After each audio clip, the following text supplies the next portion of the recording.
फूले, माता सावित्रीबाई फूले, और उसके बाद मैं जिनका नाम आपके सामने ले रहा हूं वह इस बहुजन वर्ग के, इस दलित वर्ग के, इस वंचित वर्ग के, इस अछूत वर्ग के परम पूज्य पुरुष हैं, जिनका मैं सोच रहा था कि हो सकता है मेरे से पूर्व के वक्ता आकर इस बात का यहाँ कोई उल्लेख कर देंगे, पर नहीं हुआ। अच्छी बात है। अब आप सोच रहे होंगे कि अच्छी बात क्यों है? अच्छी बात इसलिए है कि वाकई हमारे समाज को जिन लोगों को जानना चाहिए, जिन महापुरुषों के बारे में उसे ज्ञान होना चाहिए, उसका ज्ञान उसे नहीं है। शुद्धि विद्धि मित्ति इनका ज्ञान है, लेकिन 17 सितंबर का ज्ञान नहीं है। 17 सितंबर का ज्ञान यदि है तो वो मंच पर बैठे हुए आयोजक का ज्ञान है। 17 सितंबर ही महात्मा बुद्ध, सदगुरु संत कबीर साहब और बाबा साहब भीमराव अंबेडकर की प्रतिमा के अनावरण का दिवस क्यों चुना गया, जानते हैं?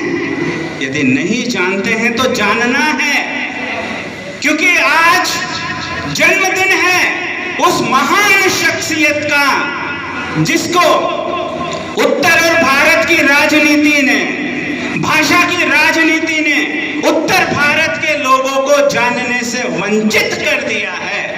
आज जन्मदिन है पेरियार ईवी रामास्वामी, उस महापुरुष का जिसने जन्म लिया 17 सितंबर 1879 को, हमारे बाबा साहब से भी पहले।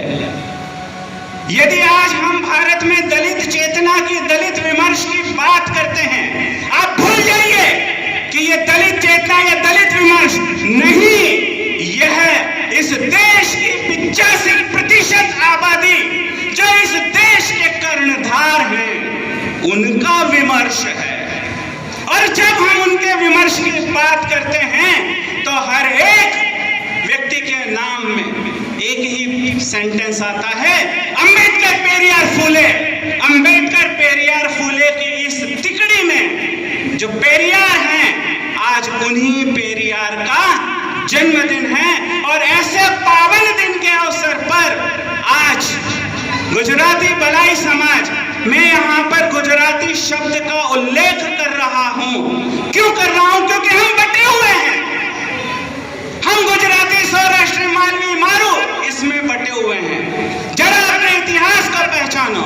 मैं धन्यवाद देना चाहता हूँ उन लोगों को जिन्होंने मुझे नागदा के जैसे एक छोटे से कुएं से निकाल के खंडवा जैसे शहर में फेंक दिया, और मैं वहां के बलाई लोगों से मिला, वहां के बलाइयों को मैंने जाना। आप क्या सोचते हैं? अरे अगर किसी बलाई समाज के घर में बाबा साहब का चित्र नहीं है, उससे बलाई रहने का अधिकार नहीं है। अब आपको मैं कारण बताता हूं, यहाँ कितने लोग बैठे हैं जो ये जानते हैं कि बाबा साहब का बलाइयों से क्या संबंध है।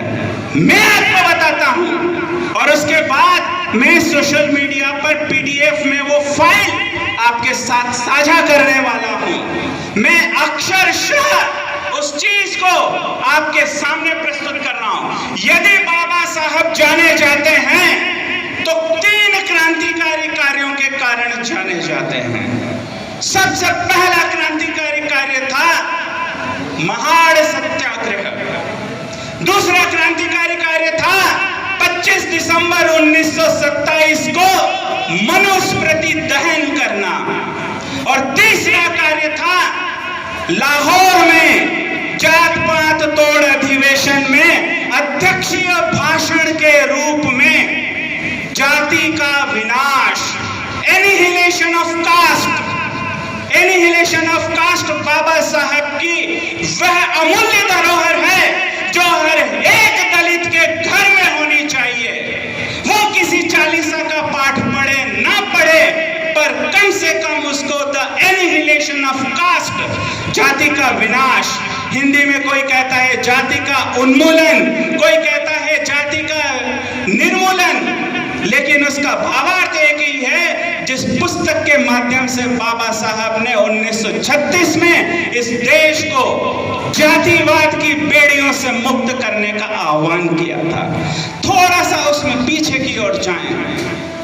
1935 की बात है। संत नेतराम करके एक लाहौर के बड़े सुधारवादी व्यक्ति हुए हैं, एक संगठन चलाते थे, जात पात तोड़ो मंडल। लाहौर के जात पात तोड़ो मंडल ने बाबा साहब को एक पत्र लिखा और कहा कि हम अपने वार्षिक अधिवेशन में आपका अध्यक्षीय उद्बोधन कराना चाहते हैं, आप भाषण लिखिए। बाबा साहब ने कहा मैं भाषण लिखूंगा, आप जानते हैं मैं क्या कहने वाला हूं, आपके लोग स्वीकार करेंगे? उन्होंने कहा बिल्कुल स्वीकार करेंगे। बाबा साहब ने कहा फिर मैं कैसे मान लूं? पत्राचार हुआ। बाबा साहब को 100 रुपए मनी ऑर्डर से भेजे गए कि आप अपना भाषण तैयार करें और उसे हम प्रकाशित करेंगे। बाबा साहब ने रात दिन मेहनत करी। वो एकमात्र भाषण कहना, उस भाषण को कहने का अपमान होगा। वास्तव में वो एक शोध ग्रंथ है, एक रिसर्च बुक है, जिसमें शोध के उपरांत बाबा साहब ने ये बताया कि क्यों जाति प्रथा का विनाश आवश्यक है। पुस्तक प्रकाशित हुई। बाबा साहब ने एक पांडुलिपि जात पात तोड़ो मंडल लाहौर को प्रेषित की।